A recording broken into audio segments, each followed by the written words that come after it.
Welcome. In front of me is Huawei Pura 70 Ultra, and today I'll show you a couple tweaks and tricks you can do on this device. So to get started, let's open up our settings, and I'm going to begin with the home screen and style, where you will have a bunch of options that you can utilize to customize your look and feel of the device. Now we have simple things like wallpapers that you can access from here, but you also have things like themes, always on displays, magazine unlocks, icons, and so on.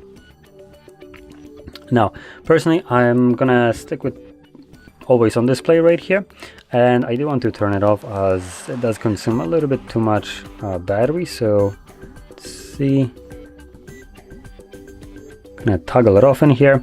That's just my personal preference. I do like to turn it off, as on this device specifically it does when it's like the one that I had, it's basically the display is always on, and not in a fun way, kind of like the timer just being visible. So it was using a little bit too much battery, which you can kind of see based on the low battery that I have right here. But you can also customize icons right here, which the device comes with a bunch of packs already pre-installed, which is pretty neat. Now moving on to the next thing, we can navigate a little bit lower to the display and brightness, and in here I'm going to start off with the dark mode. Now here we have two options. We can either enable it permanently, or we can enable it on a schedule, which will switch between these two modes based on your provided time. So by default it's going to be on the light mode, and this time defines when it switches to dark. Now continuing on, below that we have color mode and temperature, and here we have two options. We have normal mode and vivid. I believe the device will probably come by default with vivid mode, as this is what almost every device comes with.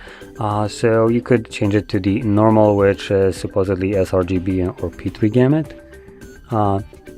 So yeah, might be a little bit more color accurate. And additionally below we have also warm or cold tones, or default ones, and a wheel which you can just drag the little dot yourself, and you can see that it will just adapt to whatever you select. Now going back to the display, you also have things like refresh rate in here.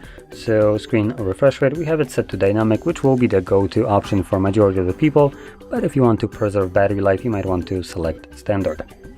And we also have the screen resolution. So again, it's set to smart, which just automatically picks between those. Here we do have a little bit over 1080p and a little bit below 1080p. So, so you can choose between those. Both of those shouldn't really look that much different in terms of sharpness. At least I can never tell the difference.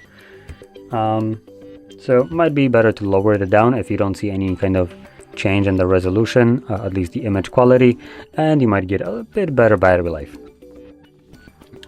Now, continuing on, let's navigate to the notification and status bar, and here we have an interesting option under the status bar, which is the simple display.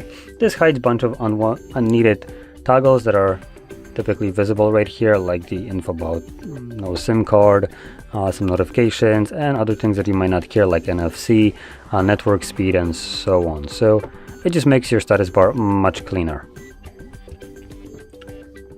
And last thing that I wanted to show you is right at the bottom under system and update, system navigation.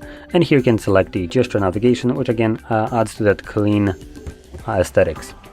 And I'm going to close this, I don't care about learning. And under settings, we have also the show navigation bar, which is the bar at the bottom that you would normally see. You can enable that if it just gives you kind of like a peace of mind to know where you need to swipe up, but in general it serves no purpose. It just visually indicates that you can swipe up, but still it works exactly the same if it's visible or not. So with that being said, if you found this very helpful, don't forget to hit like, subscribe, and thanks for watching.